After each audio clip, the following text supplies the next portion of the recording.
Hello friends, good morning. Welcome to Gupta's classes. I am Aarti, your friend. जैसा कि आपको पता है कि बहुत सारे एग्ज़ाम्स आ रहे हैं, ठीक है। और आपका जो है सीईटी बेस्ड भी कॉमर्स, सीईटी बेस्ड जो कॉमर्स की वैकेंसीज़ हैं उनके एग्ज़ाम भी आ रहे हैं। तो आपके पास एक टॉपिक है, उसमें एक पूरी यूनिट गिवन है ऑडिटिंग की, ठीक है। आइए आज हम वो यूनिट स्टार्ट करेंगे। ओके, चलिए। सबसे पहले आपके पास आ जाता है ऑडिटिंग का मीनिंग क्या होगा, ठीक है। अब आपके पास क्या आएगा, ऑडिटिंग। इसमें देखिए क्या है, सबसे पहले हमें ये पता होना चाहिए कि ऑडिटिंग होती क्या है, ठीक है। अब देखिए क्या, the basic purpose of auditing is to confirm the authenticity. क्या होती है ऑडिटिंग, जो होती है वो क्या करती है, ऑथेंटिसिटी, यानी कि ऑथेंटिक है या नहीं है क्या books of accounts prepared by an accountant, वो बुक्स ऑफ अकाउंट्स जो अकाउंटेंट ने प्रिपेयर किए हैं। Okay, wait. ओके, अब it is well known saying that where the function of accounts. अब आपको क्या, देखिए ये बहुत मेन इम्पॉर्टेंट लाइन है। कभी कभी ये डायरेक्ट क्वेश्चन में पूछ लिया जाता है कि जब अकाउंटिंग एंड होती है तो क्या शुरू होता है, क्या स्टार्ट होता है। देखिए क्या है, where the function of accountant ends, जहाँ पे अकाउंटेंट का फंक्शन एंड हो जाता है, यानी कि उसका अकाउंटेंट अकाउंट्स प्रिपेयर कर देता है, उसके बाद क्या शुरू होता है, audit begins to determine. Audit वहाँ पर क्या होता है, शुरू हो जाता है। और किस लिए, determine the true and fair picture of such accounts, उन अकाउंट्स और की जो है फेयर और ट्रू, यानी कि वो सही बने हैं, सही एग्जैक्ट है या नहीं है, वो पिक्चर शो करने के लिए। Audit is perform to ascertain the validity and reliability of information, वो क्या करता है, वैलिडिटी रिलायबिलिटी ऑफ इंफॉर्मेशंस को चेक करता है। Examination of books accounts with supporting vouchers and documents in order to detect and prevent errors and fraud is the main function of auditing. अब देखिए auditing का मेन फंक्शन क्या है, क्यों auditing की जाती है। इसमें क्या किया जाता है, जो आपके अकाउंट्स प्रिपेयर हुए हैं उनको वाउचर्स, जिनके बेस पे वो बनाए गए हैं, वाउचर्स और डॉक्यूमेंट से क्या करते हैं, चेक करते हैं। किस लिए, ताकि उनमें कोई एरर ना हो, कोई फ्रॉड ना हो, ये सब कुछ पता लगाने के लिए, ठीक है। आगे क्या दिया हुआ है, auditor has to check the effectiveness of internal control system. जो ऑडिटर होता है वो क्या चेक करता है, इंटरनल जो कंट्रोल सिस्टम है, जो बिजनेस का इंटरनल सिस्टम है, उसकी इफेक्टिवनेस को चेक करता है। किस लिए चेक करता है, ठीक है, किस लिए चेक करता है, यही पता करने के लिए कि जो अकाउंट्स उनके द्वारा प्रिपेयर किए जा रहे हैं वो ट्रू और फेयर है या नहीं है, right. Other than internal control system, auditor has follow certain principle aspects of auditing, कुछ अदर एस्पेक्ट्स भी वो क्या करता है, फॉलो करता है। Audit safeguard the financial interest of persons, audit जो है वो क्या करता है, सेफ करता है अदर पर्सनस के इंटरेस्ट को, जो कि मैनेजमेंट में नहीं है बट आउटसाइडर है, लेकिन वो बिजनेस में इंटरेस्ट रखते हैं, उस कंपनी में इंटरेस्ट रखते हैं, तो उनके लिए भी एक सेफ गार्ड का काम करता है। वो क्या होते हैं, शेयर होल्डर्स हो गए, आपके पास पार्टनर्स हो गए, ठीक है। Next, auditing also have some inherent limitations, उसमें कुछ लिमिटेशंस भी होती हैं, such as obtained evidence are persuasive rather than conclusive. कभी कभी जो एविडेंस होते हैं वो परसुएसिव हो जाते हैं, ठीक है, कंक्लूसिव नहीं होते। इन्वेस्टिगेशन और ऑडिटिंग जो है वो दोनों डिफरेंट हैं, ठीक है, वो एक दूसरे से लिंक नहीं है, राइट। यहाँ तक क्लियर हुआ। आगे देखिए, अब आपके पास गिवन है कि जो ऑडिट टर्म है वो कहाँ से आई है, ठीक है। ऑडिट जो टर्म है वो कहाँ से आई है आपके पास, देखिए the audit is derived from Latin term, ये एक लेटिन टर्म ओडायर से आई है, जिसका मतलब ओडायर जो होता है इसका मतलब क्या होता है, हियर, यानी कि सुनना। जो पहले का टाइम था उसमें क्या होता था क्या करते थे पर्सन, ऑडिट जो अकाउंट्स बने हुए हैं उनको रीड करके, ठीक है, चेक करते थे। एक अकाउंटेंट उनको रीड कर लेता था, चेक कर देता था कि हाँ ठीक है या नहीं है, उसे ही ऑडिटर बोलते थे, ठीक है। वो एक पुराना टाइम था जब इस वे में ऑडिटिंग को लिया जाता था।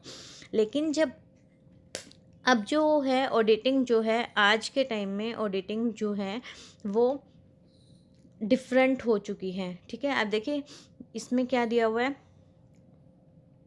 ओल्ड एज अकाउंटिंग, अकाउंटिंग की तरह ये भी बहुत पुराने टाइम से है। These are sign of its existent, पुराने टाइम में कहाँ कहाँ पे देखी जाती थी, Mesopotamia, Greece, Egypt, Rome, UK, India, हर जगह पे, ठीक है। आगे क्या दिया हुआ है देखिए, Arthashastra by Kautilya, detailed rules for accounting and auditing of public finances, ठीक है। अर्थशास्त्र जो कौटिल्य ने दिया था उसमें डिटेल्स, रूल्स की पूरी डिटेल गिवन है, ठीक है। Audit is perform to ascertain the validity, और वही रिलायबिलिटी और वैलिडिटी को चेक करते हैं हम इसमें, ठीक है, कि कोई एरर है या नहीं है। Is it clear? ओके। अब देखिए इसमें जो है, इसमें मोरल चेक भी किया जाता है, किसके, एम्प्लॉयज़ का। एम्प्लॉयज़ का मोरल चेक मतलब क्या होता है कि वो सही से अपना काम कर रहे हैं, मोरलिटी, एक तरीके से उनकी मोरलिटी। जो एम्प्लॉयज़ होते हैं उन ऑडिटिंग होती है अगर कंपनी में, तो एम्प्लॉयज़ भी जो होते हैं पंचुअल हो जाते हैं, उनमें भी कुछ कैरेक्टरिस्टिक्स, उनकी कुछ उनमें फीचर्स देखने को मिल जाते हैं फिर, ठीक है। और ये क्या करता है, फ्रॉड को प्रिवेंट करता है, फ्रॉड से जो है प्रिवेंट करता है। Due to concentrate and audit seek provide only reasonable, ठीक है, एश्योरेंस, एक एश्योरेंस भी देता है, statement are free from material error, की जो स्टेटमेंट्स बनाई गई हैं उनमें कोई भी मटेरियल एरर नहीं है, ठीक है।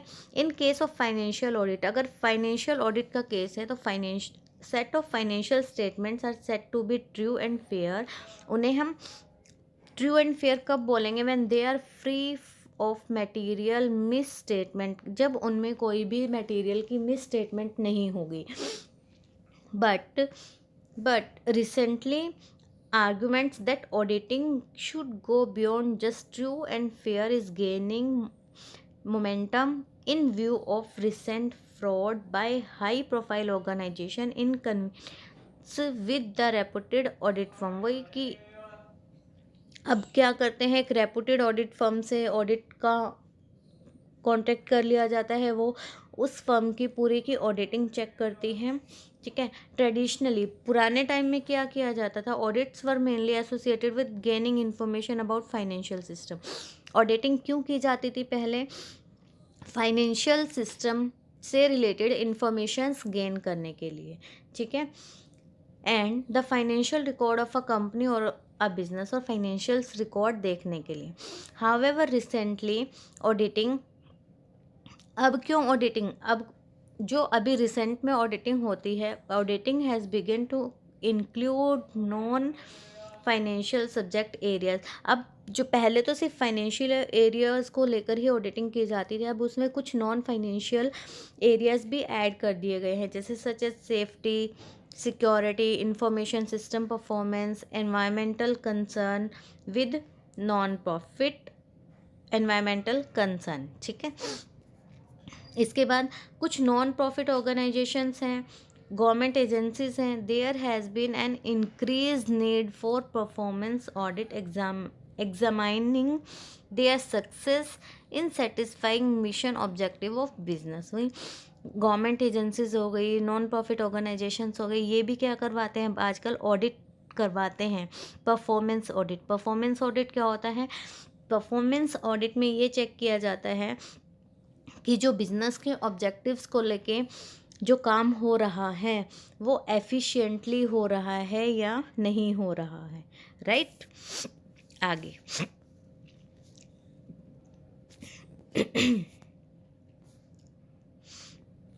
आगे देखिए, अब मेन क्या है यहाँ पर जो आपके पास है,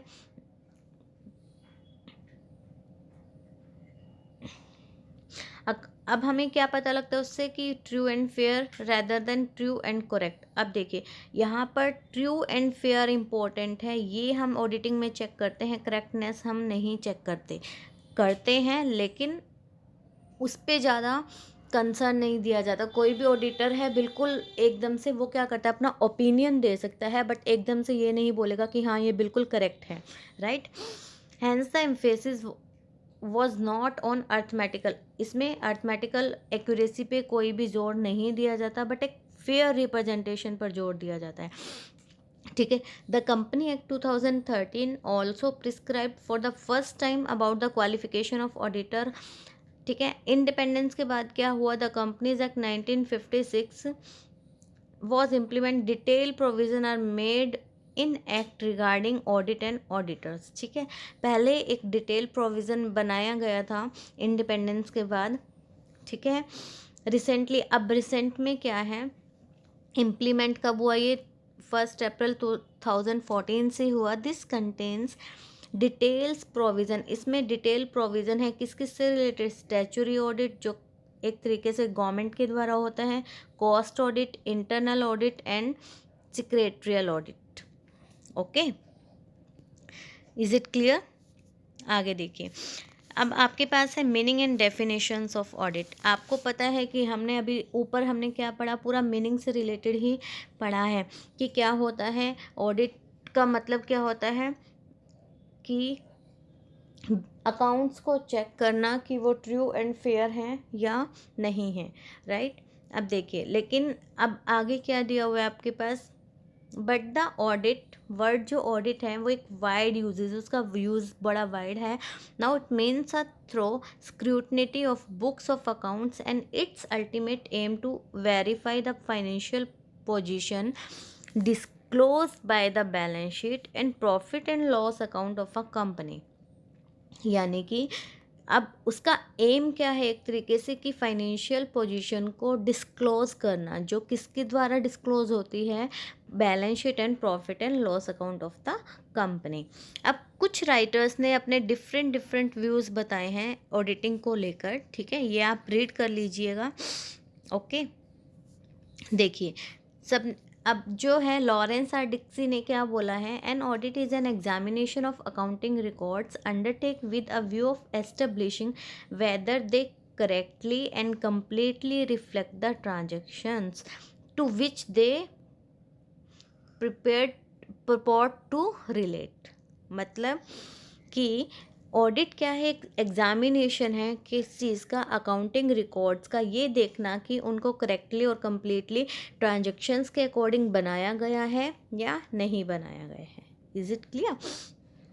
टेलर एंड पेरी ने भी बोला है। इसके बाद है Institute of Chartered Accountant of India, ICAI ने क्या बोला है, auditing is defined as a systematic independent examination of data, statements, records, operations and performance of an enterprises for a stated purpose, right। कि एक एग्जामिनेशन है किस किस का, डाटा का, स्टेटमेंट्स का, रिकॉर्ड्स का, ऑपरेशंस का एंड परफॉर्मेंस का, जो एक एंटरप्राइजेज ने किया है, right. In any auditing situation the auditor perceive and recognize the prepositions before him for examination। वो क्या करता है, collect evidence, evaluate the same and on this basis formulates his judgment which is communicated through his audit report। सब कुछ evidence collect करता है, उसके base पे क्या करता है, सब कुछ करके इवेलुएट करता है और एक जजमेंट देता है, ठीक है, जो कि ऑडिट रिपोर्ट के थ्रू क्या किया जाएगा, कम्युनिकेट किया जाएगा। Is it clear? यहाँ से आपको मीनिंग क्लियर हो गया होगा। आगे देखिए क्या दिया हुआ है, in the clause scrutiny of the different, अब डिफरेंट डेफिनेशंस हमने देखी है, उनके बेस पे हम क्या बोल सकते हैं कि ऑडिट में क्या क्या कंटेन होता है। सबसे पहले an intelligent and critical examination of the books of accounts of business, जो एक इंटेलिजेंट एंड क्रिटिकल एग्जामिनेशन होता है किसका, बुक्स ऑफ अकाउंट्स का। ये किसके द्वारा किया जाता है, इंडिपेंडेंट क्वालिफाइड पर्सन, यानी कि वो क्या है, उस कंपनी में work as employ, as a management member नहीं होना चाहिए, right. It is done with the help of vouchers. हमें किस किस की नीड पड़ती है जब हम ऑडिट करवाते हैं? वाउचर्स की, डॉक्यूमेंट की, information, explanation receive from the clients. The auditor satisfy himself, पहले वो क्या करता है? खुद को सेटिस्फाई करता है ऑथेंटिसिटी, किससे? Authenticity of financial accounts prepare for a particular period. पहले वो खुद चेक करके सेटिस्फाई होता है, उसके बाद कोई ओपिनियन देता है। Exact. Next, features of accounting. अब आपने, सॉरी अकाउंटिंग नहीं, ऑडिटिंग, हमने ऑडिटिंग पढ़ लिया है। अब आप खुद सोच सकते हो कि इसके फीचर्स क्या क्या होंगे। देखिए, audit is a systematic and scientific examination, right. किसका? बुक्स ऑफ अकाउंट्स का। Audit is undertaken by an independent person, एक independent person, body of person who are duly qualified for the job, जो एक auditor की job के लिए qualify हो। Audit is verification of the results, ये क्या है? एक वेरिफिकेशन है रिजल्ट्स का, जो हमने प्रॉफिट एंड लॉस अकाउंट में और बैलेंस शीट में हमने जो शो किए हैं। Audit is critical review of the system, एक क्रिटिकल रिव्यू, पूरा क्रिटिकल रिव्यू है किसका? System of accounting and internal control. Audit is done with the help of vouchers, vouchers की नीड होती है हमें, डॉक्यूमेंट्स की, इंफॉर्मेशंस की, एक्सप्लेनेशन की, जो हमने क्लाइंट से रिसीव या अथॉरिटीज़ से रिसीव किया है, right. The auditor has to satisfy himself, पहले ऑडिटर जो है, जो अकाउंट्स प्रिपेयर हुए हैं उनको चेक करके उनकी ऑथेंटिसिटी से पहले खुद सेटिस्फाई होगा, तब वो जो ट्रू और fair view of the statement of affairs, यानी कि जो अकाउंट्स की true and fair picture show कर रहे हैं। The auditor has to inspect, compare, check, review, scrutinise the voucher supporting the transaction. क्या करता है? उनको चेक करता है, कंपेयर करता है, जो ट्रांजेक्शन्स, जिन वाउचर्स के बेस पे आपने ट्रांजेक्शन्स की है उनसे क्रॉस चेक करता है, राइट। एक minute book of share holders हो गई, डायरेक्टर्स, ठीक है, memorandum of association, article of association, ये सब कुछ क्या करता है? वो इनसे चेक करता है, राइट। ये सब भी उसे देखने का राइट होता है। एग्जैक्टली ये क्या थे हमारे पास? Features of auditing. एग्जैक्ट। इसके बाद हमारे पास अब आ जाते हैं ऑब्जेक्टिव्स ऑफ ऑडिटिंग। ऑब्जेक्टिव्स हमारे पास क्या क्या होते हैं? ऑब्जेक्टिव्स हमारे पास हो जाते हैं, 2 टाइप्स के ऑब्जेक्टिव्स होते हैं, ठीक है। ऑब्जेक्टिव्स को हम 2 टाइप्स में क्या करते हैं? उनको क्लासिफाई करते हैं। एक आपके पास होते हैं प्राइमरी ऑब्जेक्टिव्स, एक आपके पास होंगे सेकेंडरी ऑब्जेक्टिव्स, ओके। जो आपके पास प्राइमरी ऑब्जेक्टिव्स होंगे, देखिए, primary objectives and secondary objectives. जो प्राइमरी ऑब्जेक्टिव्स है, प्राइमरी ऑब्जेक्टिव्स में क्या आएगा? ये देखिए, ये कंपनी एक्ट जो है उसके सेक्शन 143, ये पॉइंट याद रखना, पूछ लिया जाता है कि जो प्राइमरी ऑब्जेक्टिव्स ऑफ ऑडिटिंग है वो किस सेक्शन के अंडर गिवन है। एग्जैक्टली। अब देखिए, प्राइमरी जो ऑब्जेक्टिव है वो क्या बोलता है? The auditor is to report to the owner that the accounts financial statement give a true and fair view of the state of the companies affair at the end of its financial year. यानी कि वो क्या होता है कि जो आपने financial statements prepare की है वो क्या कर रही हैं? True and fair picture, fair view of show कर रही हैं। ये आपका है primary objective, true and fair view. Main word आपके पास यहाँ पर क्या आया? True and fair view.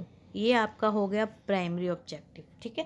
इसके बाद हमारे पास आ जाते हैं secondary objectives. It is also called, हम सेकेंडरी जो ऑब्जेक्टिव्स हैं इनको क्या बोलते हैं? इंसिडेंटल ऑब्जेक्टिव्स भी बोलते हैं, ठीक है। अब ये ऑब्जेक्टिव्स हैं क्या क्या? Detection and prevention of frauds, जो फ्रॉड्स हैं उनको डिटेक्ट करना या उनसे प्रिवेंट करना। Is it clear? Next, detect and prevention of errors, जो एरर्स हुई हैं उनको डिटेक्ट करना और उनसे प्रिवेंट करना।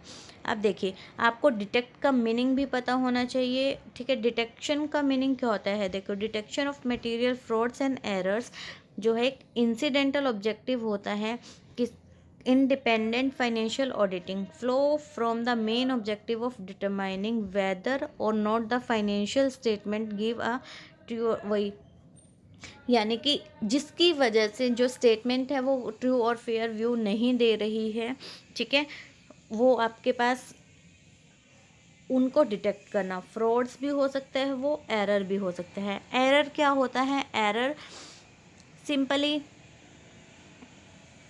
क्या होते हैं, एरर जो बाय मिस्टेक हो जाती है। जैसे देखिए, statement of auditing practices issued by the institute of chartered accountant of India state and auditor should bear in mind and possibility of the existence of frauds and errors in the accounts under audit since they may।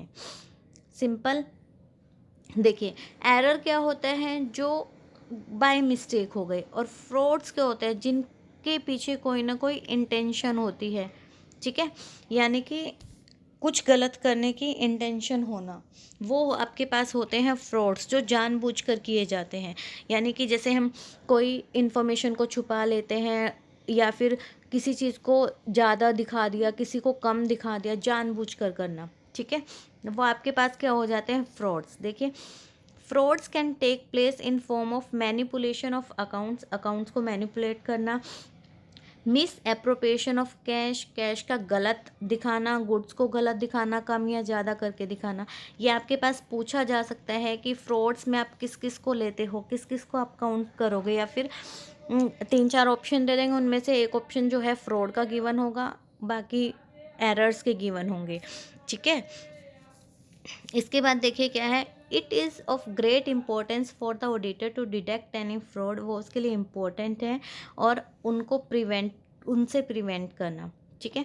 वो तो क्या थे, intentionally, यानी कि जानबूझकर किए गए थे, और जो एरर्स होते हैं वो क्या होते हैं, अनइंटेंशनल मिस्टेक, यानी कि गलती से कोई मिस्टेक हो गई। जैसे arising on accounts of ignorance of accounting principle, accounting principle को इग्नोर करना। जैसे हम, आपके पास रियल कुछ अकाउंटिंग प्रिंसिपल होते हैं, जैसे कि अगर आपने कोई एसेट्स परचेज़ की है, उसका रिपेयर का खर्चा या उसकी मेंटेनेंस आने लाने का खर्चा जो होता है, वो उसी एसेट्स के अकाउंट में हम डेबिट कर देते हैं, लेकिन गलती से उसको कहीं वो रिपेयर में शो कर दिया या किसी और में शो कर दिया, वहाँ पे जो मिस्टेक्स हो जाती हैं, प्रिंसिपल एरर से रिलेटेड कोई मिस्टेक हो गई, अकाउंटिंग स्टाफ ने कुछ निगलेक्ट कर दिया, क्लैरिकल एरर्स हो गई।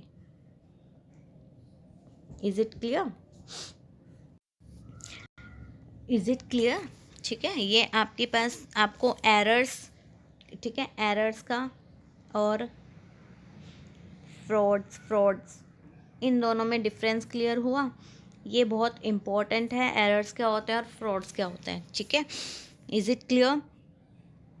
नेक्स्ट, इसके बाद आपके पास आ जाता है basic principle governing and audit. जब ऑडिट किया जाता है तो कौन कौन से बेसिक प्रिंसिपल्स हम फॉलो करते हैं, ठीक है। देखिए, SA 200 में जो बेसिक प्रिंसिपल्स गिवन है, ठीक है, describe the basic principle which governs the auditors professional responsibilities. वो क्या करते हैं, उनकी प्रोफेशनल रिस्पॉन्सिबिलिटीज़ को बताते हैं, and which should be complied with wherever an audit is carried, कि कहाँ पर कैसे ऑडिट किया जाएगा। Is it clear. देखिए, अब जो ऑडिट है हम कैसे करेंगे, ऑडिट आपके पास किया जाएगा कैसे। First, integrity objective and interdependence, integrated objective and independence, ठीक है। अब देखिए क्या दिया हुआ है, an auditor should be honest. जो ऑडिटर है वो क्या होना चाहिए, देखिए, ऑनेस्ट होना चाहिए, सिंसियर होना चाहिए, इम्पार्शियल होना चाहिए, फ्री फ्रॉम बायसनेस, यानी कि वो अपनी पर्सनल, जैसे हम होता है ना कि हम अगर किसी बंदे को जानते हैं तो उसके लिए पॉजिटिव बोलते हैं, किसी को नहीं जानते तो नेगेटिव बोलते हैं, या फिर जिसके साथ हमारा झगड़ा है उसके लिए हमने नेगेटिव कर दिया, किसी कंपनी से हमें मान लो किसी कंपनी के लिए हम अच्छा नहीं बोलेंगे बिना बात के, अपनी बाइजनेस यानी कि भेदभाव दिखाना एक तरीके से, राइट? ऐसा नहीं होना चाहिए। He should be a man of high integrity and objective. High integrity और ऑब्जेक्टिव से उसके अंदर होनी चाहिए, राइट? इसके बाद देखिए क्या आता है, कॉन्फिडेंशियली। वो क्या होना चाहिए, देखिए कॉन्फिडेंशियल होना चाहिए। The auditor should respect confidentiality of informations को। वो कॉन्फिडेंशियल यानी कि क्या डिस्क्लोज ना करे, ठीक है? Acquire during the course of his work, उस जब उसने काम किया उसके ड्यूरिंग, उसको जो जो इन्फॉर्मेशन मिली है, जो उसे उसको क्या नहीं करना चाहिए, उसे डिस्क्लोज सबके सामने नहीं बताना चाहिए बिना परमिशन के, without the prior permission of client, ठीक है? Unless there is a legal duty to disclose. Next है स्किल एंड कॉम्पिटेंस। स्किल, उसके अंदर प्रॉपर स्किल होनी चाहिए। एक ऑडिटर के अंदर जो जो ऑडिटर के लिए मैंडेटरी होता है, ट्रेनिंग और जो एक्सपीरियंस है वो सभी उसके अंदर होना चाहिए। The auditor must acquire adequate training and experience होना चाहिए। He should be competent, skilful and keep himself abreast of the latest developments. उसे जो लेटेस्ट डेवलपमेंट्स चल रही हैं या ऑडिटिंग से रिलेटेड जो जो रूल्स रेगुलेशंस हैं, उन सब की भी उसे अच्छी से नॉलेज होनी चाहिए, ठीक है? ICAI ऑन अकाउंटिंग और ऑडिटिंग मैटर्स, एग्जैक्टली। इसके बाद देखिए नेक्स्ट क्या है, नेक्स्ट है वर्क परफॉर्म्ड बाय अदर्स, ठीक है? If the auditor delegate some work. अब देखिए जो ऑडिटर है वो अकेले भी सारे काम नहीं कर सकते, उसे कभी कभी क्या होता है, कुछ डॉक्यूमेंट्स चाहिए होते हैं, वाउचर चाहिए होते हैं, या फिर कुछ काम ऐसे होते हैं जो उसे दूसरों से कराने पड़ते हैं। अगर जो ऑडिटर है वो कुछ काम दूसरों को देता है, ठीक है, दैट ऑफ एन एक्सपर्ट, कि वो इस काम में एक्सपर्ट है, तो उसे क्या करना चाहिए, ही तो उसे क्या करना चाहिए, he continue to be responsible for forming and expressing his opinion on the financial information, ठीक है? और तो उसे क्या रिस्पॉन्सिबल होना चाहिए, जो भी वो क्या करेगा, ओपिनियन देगा फाइनेंशियल इंफॉर्मेशन को लेकर, ठीक है? इसके बाद है डॉक्यूमेंटेशन, ठीक है? डॉक्यूमेंटेशन में क्या आता है, तो auditor should document matters which are important in providing evidence to ensure that the audit was carried out in accordance with the basic principle, ठीक है? उसे कुछ डॉक्यूमेंट भी वो करने पड़ते हैं एविडेंस के रूप में कि उसने जो ऑडिट किया है वो प्रिंसिपल्स को ध्यान में रखकर ही किया गया है। नेक्स्ट आपके पास आता है planning. The auditor should plan. अब देखिए ऑडिटर को जो जो काम करना होता है उसके लिए उसे पहले से अपनी प्लानिंग अच्छे से कर लेनी चाहिए, ताकि ऑडिट को एक इफ़ेक्टिव तरीके से वो कर सके और टाइमली कर सके और एफिशिएंटली कर सके, ठीक है? उसे पूरी नॉलेज होनी चाहिए क्लाइंट के अकाउंटिंग सिस्टम की, ठीक है, कि उसने कौन सा अकाउंटिंग सिस्टम फॉलो किया है, राइट? कौन कौन से उसने प्रिंसिपल जैसे फॉलो किए हैं, कौन से प्रिंसिपल को उसने नेग्लेक्ट किया है, ये सारी इन्फॉर्मेशन उसे होनी चाहिए, ठीक है? इसके बाद आपके पास आ जाता है ऑडिट एविडेंस, ठीक है? Auditor should obtain sufficient appropriate evidence through the performance of compliance and other substantive procedures to enable him to draw reasonable. अब देखिए उससे क्या होना चाहिए, उसे एविडेंस भी होने चाहिए उसके पास कि किस बेस पे उसने जो भी ओपिनियन, जो भी कंक्लूज़न दिया है इंफॉर्मेशंस, फाइनेंशियल अकाउंट्स या फाइनेंशियल इंफॉर्मेशंस को लेके, उसका उसके पास एक प्रूफ भी होना चाहिए, ऑडिट प्रूफ, राइट? ठीक है। नेक्स्ट इसके बाद आपके पास आता है accounting system and internal control. Accounting system and internal control. The management is responsible for maintaining an adequate accounting system incorporating various internal controls appropriate to the size and nature of business. Management जो है वो क्या होता है, responsible होता है किस लिए, अकाउंटिंग सिस्टम जो बिजनेस के अंदर का यानी कि इंटरनल कंट्रोल को अप्रोप्रिएट करना, जितना बड़ा साइज़ है उसके अकॉर्डिंग, बिजनेस का साइज़ जितना बड़ा है, नेचर ऑफ बिजनेस कैसा है उसके अकॉर्डिंग।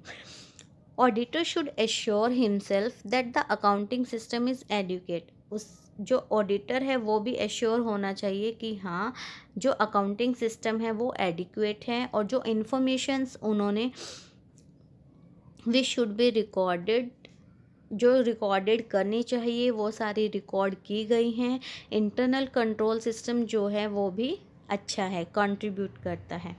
आगे ऑडिट कंक्लूजन एंड रिपोर्टिंग। अब देखिए जो ऑडिट का एविडेंस हम देते हैं, जो एक ऑडिटर होता है वो ऑडिट एविडेंस देता है, ठीक है, जिसके बेस पे कंक्लूजन्स निकाले जा सकते हैं। जैसे जो अकाउंटिंग पॉलिसीज़ हैं वो फॉलो की गई हैं या नहीं की गई हैं, जो फाइनेंशियल इंफॉर्मेशंस थी वो रेगुलेशंस और स्टैच्यूटरी रिक्वायरमेंट्स के अकॉर्डिंग हैं या नहीं हैं, there is adequate disclosure of material matter relevant to the presentation of financial information, right. अब देखिए जो सब स्टैच्यूटरी रिक्वायरमेंट्स है उसके लिए आपको क्या क्या नीड होता है ऑडिट। ये देखिए auditor's report should contain a clear written opinion. उसमें क्या होता है, एक ओपिनियन होता है, वो क्या, जो ऑडिटर है वो हमेशा क्या देगा, एक ओपिनियन देगा, ठीक है, वो एक स्टेटमेंट नहीं देता है, वो सिर्फ अपनी राय देता है ऑन द फाइनेंशियल इंफॉर्मेशन। एक क्लीन ऑडिट। अब देखिए जो ऑडिट है, क्लीन ऑडिट का मतलब क्या होता है, देखिए एक clean audit report indicates the auditors satisfaction in all respect, ठीक है, जो सेटिस्फेक्शन है वो सही है, सेटिस्फाई है वो इससे। और जब वो when a qualified adverse or a disclaimer of opinion is to be given or reservation of opinion on any matter is to be made, the audit report should state the reason thereof, ठीक है। अगर वो qualify देता है, qualified report देता है, adverse report देता है या फिर डिस्क्लेमर ऑफ ओपिनियन देता है, तो उसके लिए रिपोर्ट में उसका रीज़न भी गिवन होना चाहिए कि उसने ऐसा किस लिए दिया है। Is it clear? अभी के लिए इतना ही। Okay, thank you. आप अगर आपको ये अच्छी लगी है ऑडिट की यूनिट, हम धीरे धीरे कंप्लीट करेंगे। नेक्स्ट वीडियो आपको नाइट तक या फिर कल मॉर्निंग में मिल जाएगी ऑडिट की। ऑडिट, जब ऑडिट का टॉपिक कंप्लीट हो जाएगा उसके बाद हम ऑडिटिंग के ही कुछ क्वेश्चंस भी प्रैक्टिस करेंगे, जिससे आपको ये आइडिया लग जाए कि क्वेश्चंस किस किस टाइप के आ सकते हैं। Okay, thank you, have a nice day. Please अगर आपको ये सब अच्छा लगता है, आपको समझ में आता है, share, like and subscribe also.